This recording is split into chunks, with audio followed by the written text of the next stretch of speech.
आजकाल सगळ्यांना व्यवसाय करायचा आहे, चांगली गोष्ट आहे. मराठी माणूस व्यवसाय करतो ही पण चांगली गोष्ट आहे.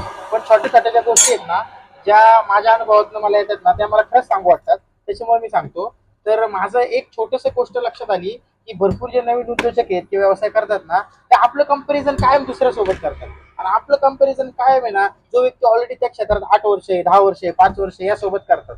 तर असं करू नका. खरंच मित्रांनो, मी रिक्वेस्ट करतो तुम्हाला, तुम्ही आता नवीन व्यवसायात आलेले असता आणि नवीन व्यवसायात आल्या आल्या तुम्ही 8-10 वर्ष जो व्यक्ती ऑलरेडी त्या क्षेत्रात काम करतोय याच्याबरोबर कधीच तुमचं कंपॅरिझन करू नका. जर कंपॅरिझन करायचं झालं तुम्ही, तर तुमचं कंपॅरिझन तुम्ही स्वतःशी करा.